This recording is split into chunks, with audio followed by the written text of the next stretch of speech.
Alright,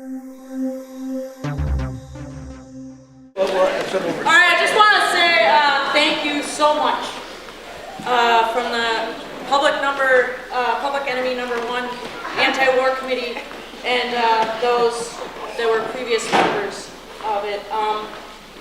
There's been so much community support here locally, but also nationally. There's been immense support and outrage at what has happened here and in Chicago.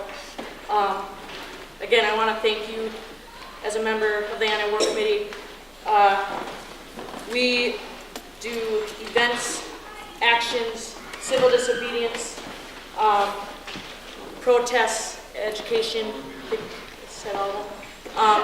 Around U.S. foreign policy, we speak out against U.S. foreign policy, not just in Iraq and Afghanistan, but also, as you know, in Colombia and in Palestine, and also in other countries like Yugoslavia. I just thank you again. I'm Jenny Eisert.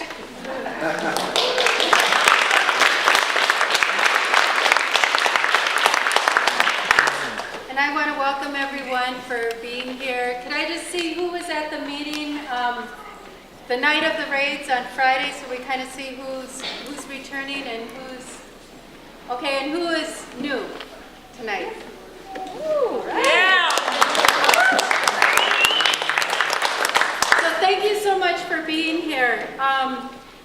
My name is Deb Konieczny. I'm a member of the Welfare Rights Committee. We stand always in solidarity with the anti-war movement, and we try and draw the parallels between the war abroad and the war at home. And we were also organizing neck to neck to protest against the RNC in 2008. I'm going to start with a couple of logistical points.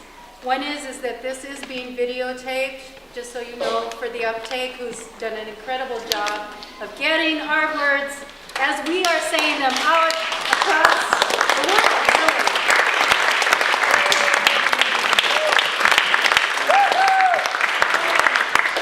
And I have been told that as of this morning, the video that was videotaped at this meeting last Friday night had 8,000 hits already as of Thursday morning. It's a long video, so I think that's really huge.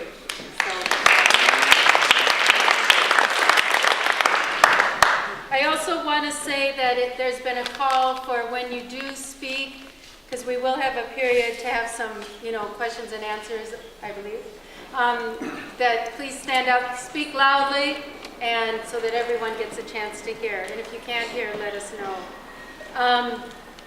So I don't think anyone doesn't know the facts, but I'll just lay out.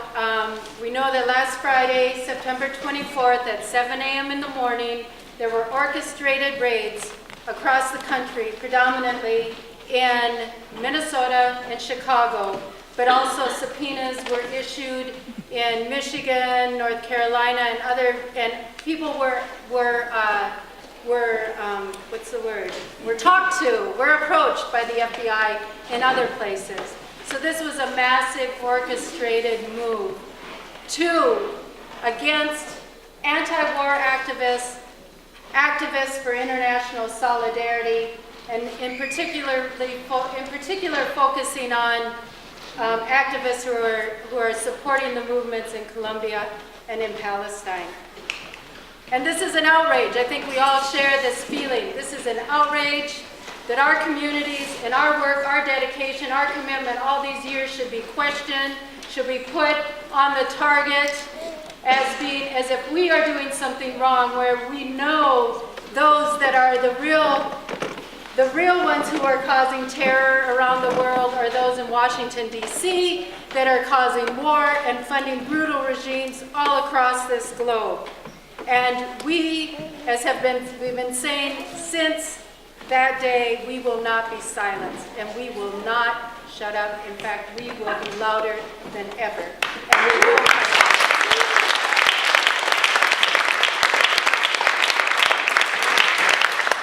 And it's so critical that we are here to support our sisters and brothers whose homes and lives were invaded by this criminal attack because of our opposition to U.S. policy.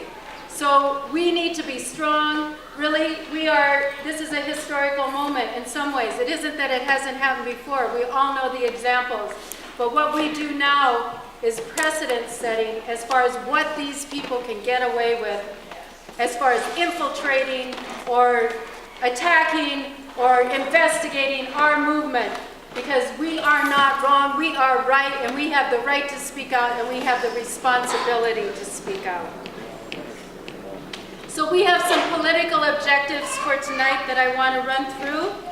And those are that we would like to, there's 3 objectives we want to come out of this meeting.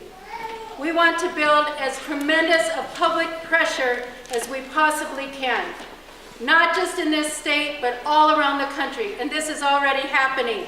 But we need to keep it up. We need to keep it moving. We know that next week is the first grand jury. And so people's freedom is at stake here. What we do is huge. So we have to build huge amount of public pressure. We know that protests already in the first 3 days of this week, just 3 days after the raids started or took place, there were protests in over 30 states, 30 cities around the country, and we had over 500 people at the FBI headquarters here in Minnesota. We secondly want to build an infrastructure to sustain the ongoing struggle, because we believe this will be a long fight. We third want to build a broad base of opposition to the FBI's repression and harassment and to the grand jury. And so outreach and getting the word out and getting organizations, getting as many people to stand up against this. And so with that, I'd like to turn it over to our first speaker, and that is one of the sisters whose homes was raided on Friday morning. Really, these people have been under our sisters and brothers have been under tremendous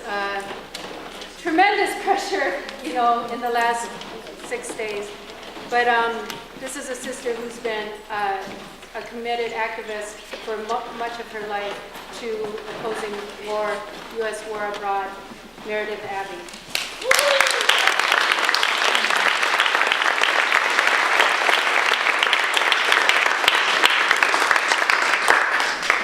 As Deb said, we had an overwhelming response from the activist community here, just from the community in general here on Monday at the FBI building. We had over 500 people who showed up to protest. We had protests in somewhere between 30 to 40 cities across the country defending us. People across the country really see this as an attack, not just on the anti-war committee, but on the anti-war movement in this country. People don't just see this as an attack on, an isolated group of people whose homes were violated or who have been subpoenaed, but people really see this as an attack, rightfully so, on the movements of international solidarity and on the anti-war movement. On Tuesday night, there was a call for a National Defense Committee. It was a very successful committee. Really, all these different forces are coming together to stand in support for us. And really, there is a national movement of support that is building to defend us locally here and to sort of put us within the context of how the hell can the U.S. federal government get away with treating people in Minneapolis and Chicago like this. Out of that call, there are 2 calls for action that we should relate to here in Minneapolis. One is that on October 4th, there's going to be a national call-in day to Eric Holder. He is the Attorney General, and he has the power to stop this investigation, and he has the power to call off his pit bulls, and he has the ability to stop this grand jury. And so we're going to really try to flood those phone lines and flood him with messages from across the country saying, hands off the anti-war movement, hands off the international solidarity movement. And I think it's going to be important for all of the groups that are represented here, and there are many groups that are represented here tonight. And we should use all of our listservs and all of our powers of persuasion that we have with many, many people to let people know about that national call-in day. There is also a call that came out of that same phone call for a protest across the country on October 5th, which is, of course, the first grand jury appearance for some of us, like myself. And so we would like there to be protests across the country for people saying that they think the grand jury needs to get called off and to calling for an end to this repression of the anti-war movement. And there should be a protest in Minneapolis on October 5th to join with all those actions from across the country. October 5th, on Tuesday, next week. I also think it's important for people to know that we had 3 more subpoenas that came on Monday. And so, locally. And so the scope of the investigation is continuing to increase. So the attacks that happened on Friday are not the only thing that happened. Like, we're continuing to get subpoenas. And so 2 more members of the anti-war committee were subpoenaed, but also a member of Women Against Military Madness was subpoenaed. And so it's important to recognize that we have, I think that's a total of 8 people locally who've been subpoenaed to testify at this grand jury. And so, 9?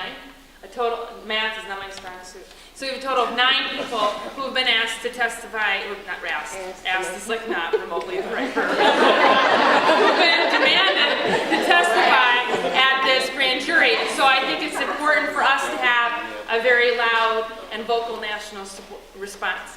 Also, at the meeting that we had on Friday, as many people recall, we reported that the anti-war committee office had been raided by the FBI, but we didn't have the ability by Friday to really be able to account for the level of devastation that happened to our office.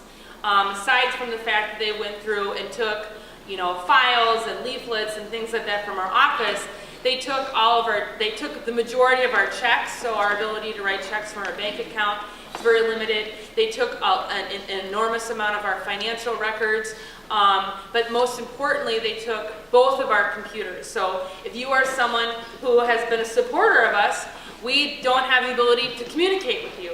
And I think that that's very important for the groups that are here to know, because I really think that one of the reasons why the FBI did that is because they want to hamper our ability to mount the fundraising that we need to do to organize for our legal support. Because we have been an organization in this community for almost 11 years. And we've received the support from people in this community from 11 years. And that support has been in nickel and dime donations and sometimes $100 donations. But we've had a lot of support from a lot of people. And those are the people that we would of course go to for our defense, to help fundraise for our defense. And that has been stripped from us. And so we don't have the ability to do that. And so we're really going to need the people in this room and the organizations that are represented here to help us fundraise in terms of helping us with your list, with your contacts, with your donors.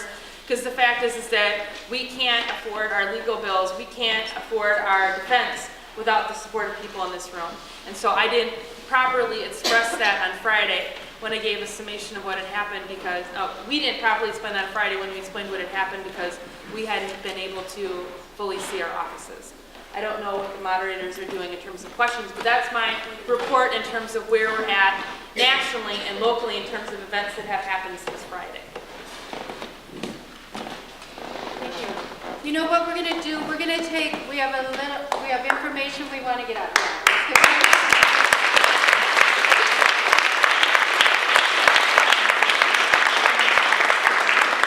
And so we don't have that many points, and then we'll take some questions and answers, and then I didn't really tell you the agenda, so I apologize. But anyway, then we're going to break into groups based on actions. There's some things that we want to obviously accomplish out of tonight, not just talk about it, but start getting stuff together very fast. Which we've already been doing, but of course, with this many people, we can do more. So I just wanted to reiterate, as far as Meredith said, the national call-in on Monday, October 4th, the day before the grand jury. We want the calls to go to both Eric Holder, the Attorney General, and also President Obama at the White House. We want to flood the phone lines because these people can stop this illegal criminal investigation of our anti-war movement. And so we want the phone lines to be flooded on Monday before the grand jury, the first grand jury hearing takes place. Next, we want to have, next we're going to have a brief thing on legal rights, what to do. And Jude, could you please come up? Thank you. Okay. Jude from Cold Snap is going to give us a briefing on this, because really it's good for all of us to know what to do.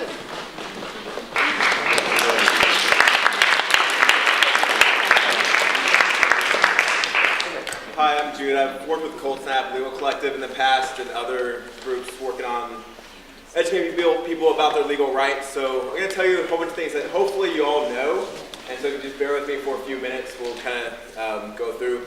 I want to share these things tonight, like not just so that you know what to do, like if you've done something bad and the cops like come and knock on your door or whatnot. But I want to share this because we need to create a culture of resistance to police and state repression.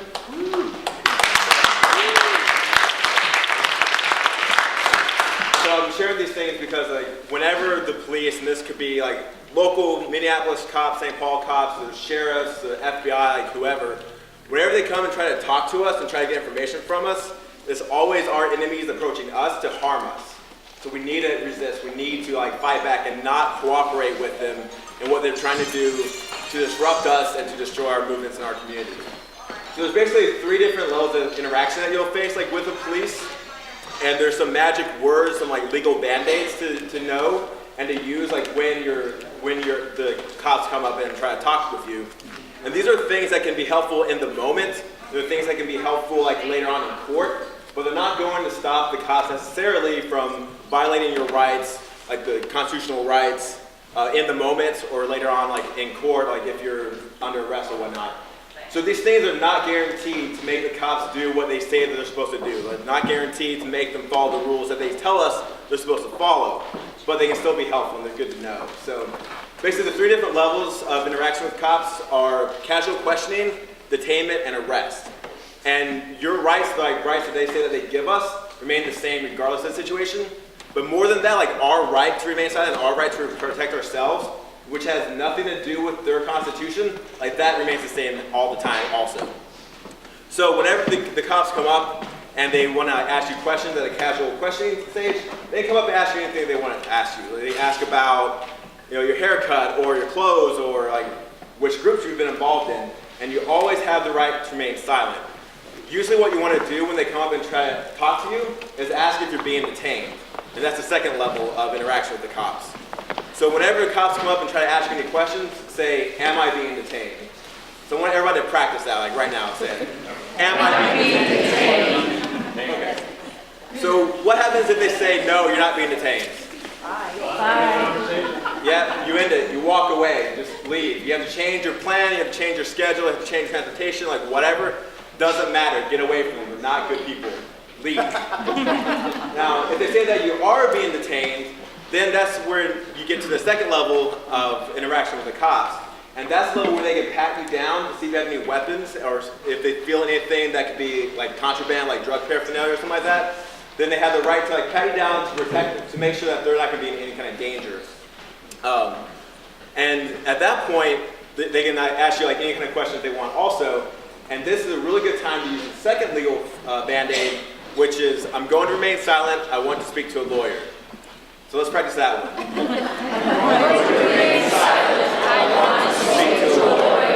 So this is something you should say all the time. They ask you like anything at all. Like if you're being detained or if you're under arrest, always say, I'm going to remain silent, I want to speak to a lawyer. Now these words, like it can be kind of cumbersome getting out. That's why I want people to practice it. But also, like the things that the cops are trained to hear. They're trained to like understand what that means. And it's not going to stop them from asking you questions. It's not going to stop them from violating your rights and trying to get you to talk. But you can always go back to saying that. And if you tend to be like me, like to say snide things to the cop when you're under arrest or whatever, you can always stop yourself and just say, I'm going to remain silent. I want to speak to a lawyer. And if you get tired of saying that, you just remain silent, right? Just like shut your mouth. Like nothing you say is going to help you. It's not going to help you and your friends. It's going to hurt you. It's going to hurt your friends. Anything you say, they can use against you, and they will. So let's try that one again. I'm going to remain silent. I want to speak to a lawyer. Okay. So, and that applies like for the third level of interaction with the cops where you're actually under arrest, and that's when they usually will take you down, like process you, book you, all that. So anytime that you're in that situation, know that anything you say at any point will most likely be recorded and will be used against you in the future, or against people in your life, like people that you organize with, or your family members, or your friends, or whoever.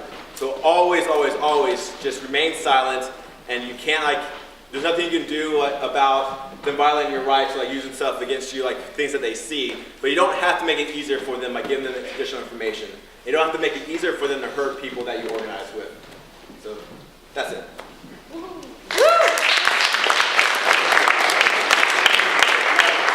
Questions after, and we will call on people. Thank you so much.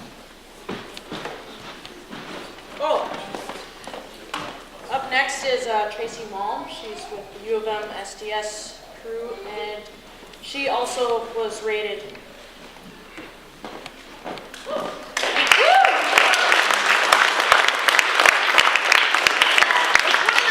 That you don't really want to have. Weird. Been in the news more than ever before. I think what's really important is that this many people are here, right? And I think it's also really important that people understand this isn't when we start laying low and pretend, trying to protect ourselves. This is when we talk more, Like I've done a civil disobedience training a million times. Every time you say, the point is not to talk about when the cops abuse you, because they do. The point is to talk about what your message is. This has been a great opportunity to talk about why I stand in solidarity with the people of Palestine and Colombia, and to do it more. It gives me a great opportunity to do so, and I hope that everybody here does the same. Because we know that we are right, and we have an amazing outpouring of support. On the call on Tuesday, people should know ALAODA, which is a major national organization that fights for the right to return. National Lawyers Guild chapters from around the country, anti-war groups from around the country, CARE, which is the Council on American Islamic Relations, was on the phone. Like, we have an amazing amount of support, and this is a crappy opportunity, but an opportunity nonetheless to say why we do what we do, and we will only be able to defend us as the people who are raided and the people who are subpoenaed if we speak out more. And we are on the side of right, and we will prevail, and we will do so by speaking out more for solidarity for the people of the world.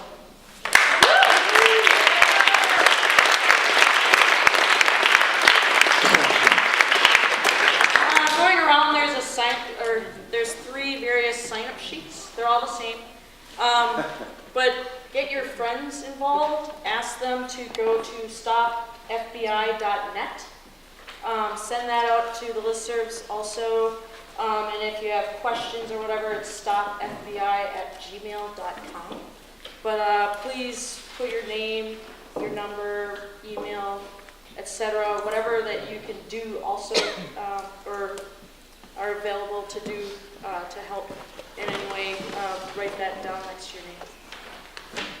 Is that going around? It is going around? Mm-hmm. Yeah. Okay. Excellent. Next, I want to invite Ricardo Levins Morales. Wanted to say a couple of words about why this might be, why this is happening now. Actually, I think I'll just read this Inspector General. Everybody's comfortable. Just settle in. Well, first of all, I want to say that the importance of the kind of solidarity work that was targeted in these raids is underlined by the fact that as we sit here, an attempted coup is unfolding in Ecuador. The national police is at the heart of it with some support from the Air Force, and people are mobilizing in the streets, so far being attacked mostly with tear gas. Most of the governments of Latin America, even the conservative one in Colombia, have condemned it, but only silence seems to be coming out of Washington. But what we're talking about, repression is always about disconnecting people, and resistance is always about connecting. And so I think it's no accident that the people who have been targeted have been doing work around connection and solidarity, making the victims of empire visible to folks here. Now, what I want to do really briefly is, repression is a very complicated thing. It's not as simple as it seems sometimes. And there's one piece of it that I've had a chance to observe much more than I would like to over a lifetime. I've had plenty of opportunity to watch repression unfold, and that is repression as storytelling. Okay. That the FBI, and don't pay attention to the Joint Terrorism Task Force, it's really just a way of integrating local cops into the national security infrastructure. We're really talking about the feds. That the FBI, one of the important dimensions that we don't understand very well is that it's a storytelling organization. So that when they want to rewrite the story of the 60s, prosecutions are initiated against activists from that era. And also against some selected KKKers and right-wingers from that era. So you get this story of the government stepping in and dealing with extremists on both sides. Have you ever heard that phrase before? Extremists on both sides. And lost in all of the hubbub are the federal agents, local police, etc., who engaged in frame-ups, in disruptions, in falsified evidence, in assassinations, and so forth. So that's the story, and struggles are often determined, the outcome of struggles are determined by which story ends up dominant. So that in Grenada in 1983, the story was that they had to run in there because there were large caches of sophisticated arms when the U.S. overthrew it. On a totally different level, when Phong Le was killed here in 2006, young teenager, a gun mysteriously materialized by his body. It tells a story, and that's what I'm emphasizing here. When Wounded Knee massacre occurred in 1890, unarmed people, 350 massacred by the U.S. cavalry, the soldiers were granted the Congressional Medal of Honor in order to counter the bad publicity, and so forth. Colin Powell for the Security Council. So two things I want to lay on you that can affect the way we think strategically in response to these raids. First of all is I have the dubious habit of reading some of the counterinsurgency literature that's put out by the other side. It's fascinating. I learned some things and some things not to learn. But one of the things that's interesting is that the purveyors of internal police repression have really embraced a vision of counterinsurgency in this country. That it's no longer a matter of crime prevention or punishment, going after someone who's about to commit a crime. Counterinsurgency is about lots of intelligence work and nipping in the bud something that someday down the road might turn into an inconvenience. So within that framework, spying on white-haired ladies in Portland who are, promoting pacifism is totally legitimate. It fits in with that. This report came out, and this is relevant, I think, to the raids, a couple of weeks ago. It's from the Inspector General at the Justice Department. And it's a report on the FBI, largely picking apart and slamming their habit of infiltrating and spying on nonviolent peaceful organizations. And they're being criticized for not really having any real justification for doing so. So it outlines anti-war rallies, and they're spying on the Catholic Worker, Greenpeace, Thomas Merton Center, PETA, and all the rest. Great reading. You can find it online. It'll put you to sleep if you have insomnia. And all of a sudden, as soon as, a couple of weeks after this criticism, these raids occur that tell a story that, hey, guess what? Innocent-looking, anti-war, mainstream, respectable activists actually are tied to international terrorism. Okay? So there's struggles going on that we often don't know the backstory to, but that are very relevant to the way we conduct our struggle. And the timing is also important. Until now, the targets of domestic repression around terrorism have generally been dark-skinned people with accents and foreign names. And here we are having a wave of raids against people, mostly US-born, largely, although not entirely white, and having fairly mainstream working-class jobs. Cooks and clericals are not really those positions that are seen with suspicion and vilification in this country. So it's meant to put a chill, but it's significant. You always start in repression with the most vulnerable people. You always attack the ones who are most easy to isolate, and you move on from there step by step. And the timing is important. So taking the leap now, I think it's significant. What does that story mean? Who is that meant to send a chill to? And usually you attack people when it's possible to isolate them, and you frighten the people around them. From my eye as a cultural organizer, I would say they've jumped the gun. They have not sufficiently prepared the ground for making a move like this, and I suspect that their hand was forced. And there's a number of ways we can speculate it, but I do think that this was part of it.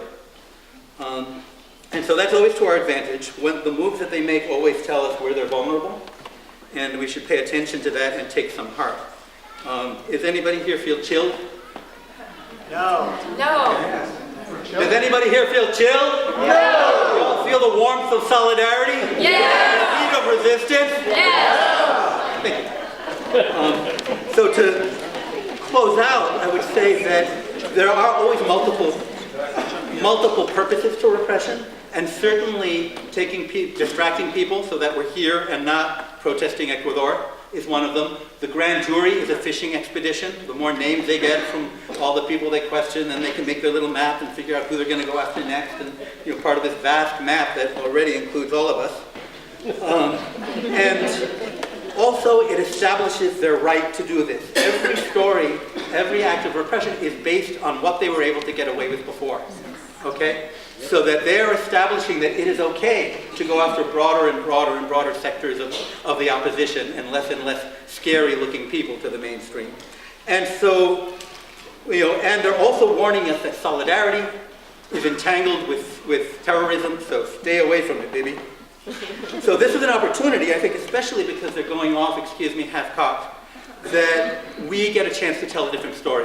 Because what they're saying is anti-war work, anti-repression work, anti-terrorism work, anti-imperialist, whatever you want to call it, is a threat to freedom. And they're stepping in order to help protect freedom. And we get a chance to say that no, repression is a threat to freedom, and that our work is meant to defend it. So it's important that we understand, and we also want to send the message to ourselves more than anything, but it reflects to them that we know it's at stake, and that we have each other's back, and that solidarity, is operative both internally and internationally, and that's certainly not something that we're willing to, lay down under threat.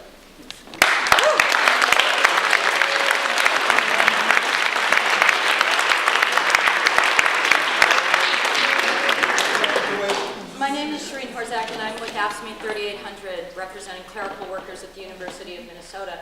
And 4 of the people whose houses were raided are members of or a staff person for our local. And it's an honor to be here tonight with them and representing the members of our local. I was late. A couple of us were late getting here because AFSCME Council 5, which is statewide AFSCME, is holding its convention today and tomorrow and Saturday. Represents 46,000 members, public workers throughout the state of Minnesota. And yesterday at the AFSCME Council 5 Executive Board, there was a resolution that was passed unanimously condemning the raids.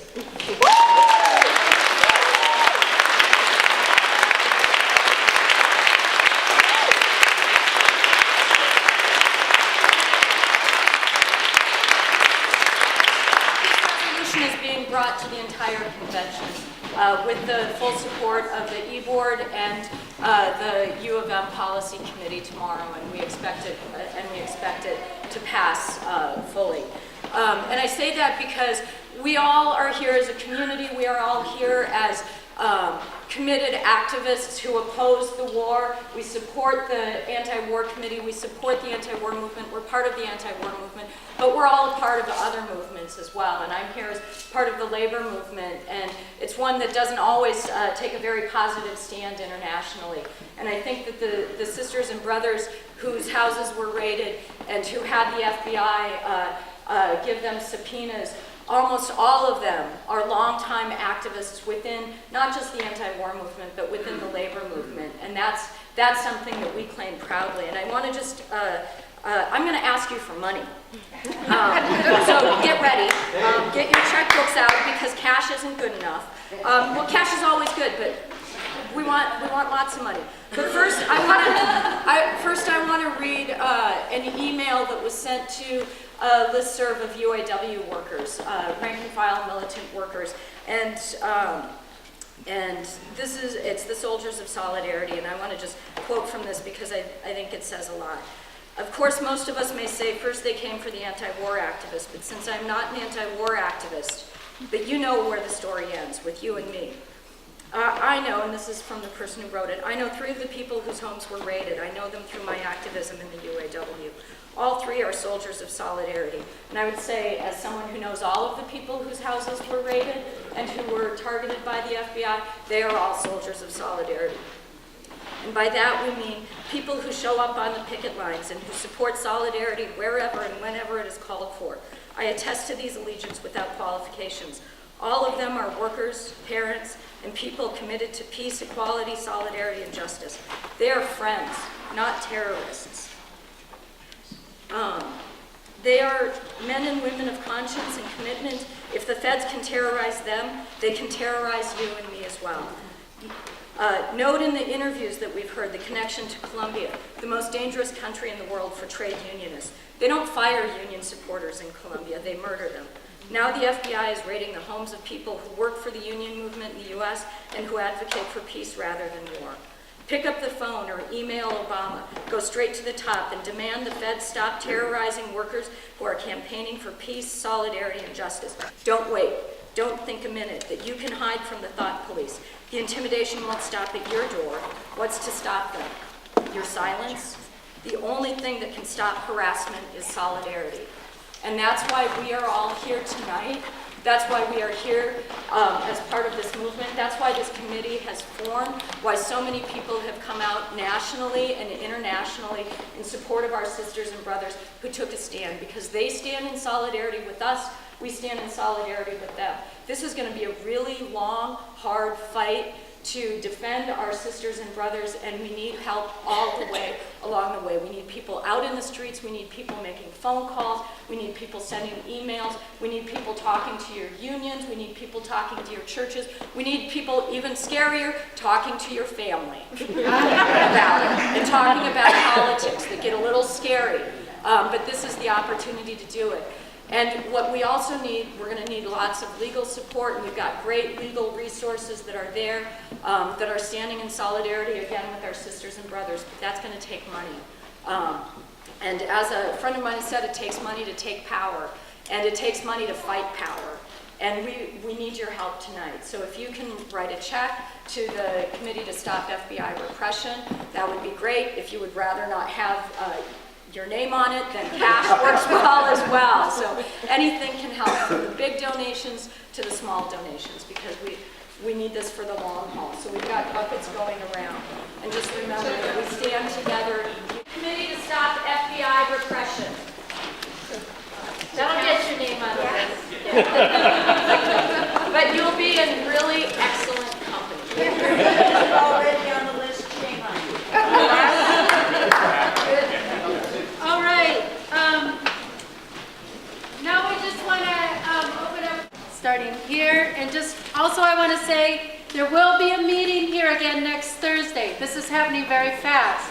As everyone knows, the grand jury is scheduled for a number of weeks, and we don't know what's going to happen. Every week we're going to have new information. So next Thursday there will be a meeting at Walker Church again. We are trying to nail down the place for following Thursdays at 7 p.m. Next Thursday for sure. Okay, go ahead.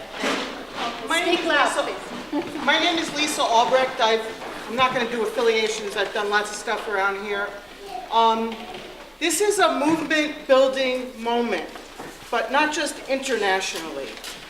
I want to say particularly to my white brothers and sisters in here tonight. The left, the anti-war movement, has been historically, predominantly white. We know that. I'm not saying there's not millions of people of color also. But I am saying that there's canaries in the mine. And the canaries in this country who understand repression and the FBI and ICE are immigrants and brown and black people in the United States. In your heart of hearts and our heart of hearts, from love, I'm asking you, do we react with this outrage when this happens to people of color? I don't want an answer, but I ask it because the room is predominantly white. How many of us were at the FBI for the Immigrant Rights March a couple of months ago? Don't answer. Don't answer. How many of us will be at the Fong Lee rally on Saturday? It touches us the exact same way, but because of white privilege, we don't always know that. We let racism make us not think about the criminalization of people of color in this country, the prison industrial complex, immigration rights. We have to build the movement connecting to that. And it's not about not being in solidarity with all of you, because I am. But we have to build that bridge if we're really going to build a serious movement.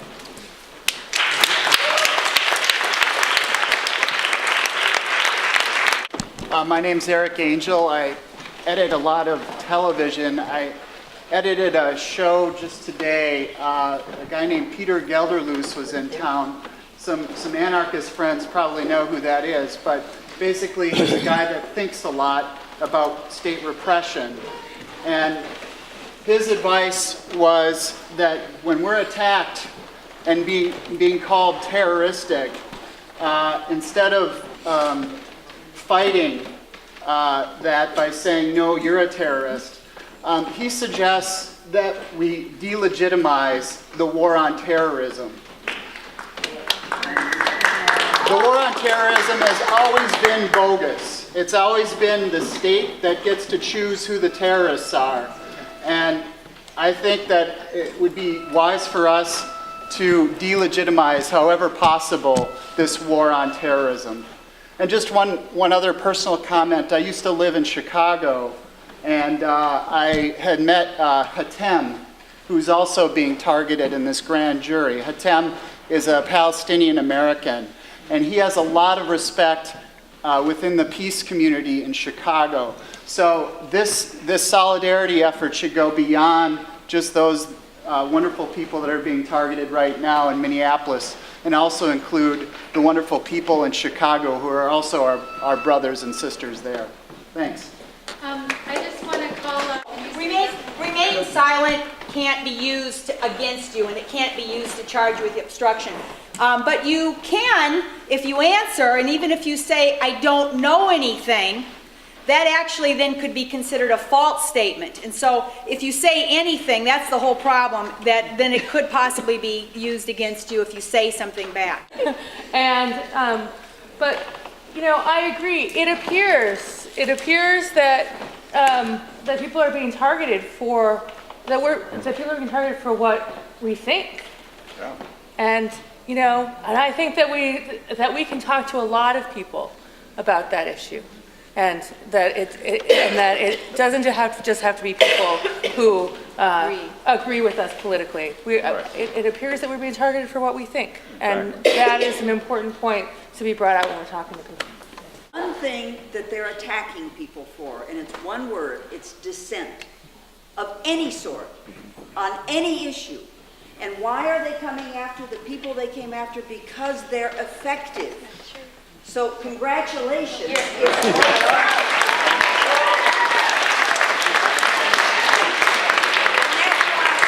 that's why we're here, because they've been effective in reaching a lot of people. But we have to reach more people. And one thing that they've done is, okay, they're picking up white people now. I'm not the only one with relatives who think anybody with an Arab name probably is a terrorist. And anybody with a darker complexion of skin is probably a little suspicious because they're poor and they want to be on welfare. I'm not the only one with family members like that. I can now go to my family members and say, I know these people that are being attacked because of dissent. They can begin to identify with that. I'm also not the only one who has friends who still think that we need to give Obama more time because he means well. And this is a chance for us to go to our peace friends and so on and point out that, oh, Bush-Ama is not on our side. I think we need to demand that he fire Mueller, the head of the FBI. Not that he's going to, but this is something I can go to my relatives and say, look what he did. He's like J. Edgar Hoover. Let's fire the bastard, and if he doesn't, we'll know where he stands.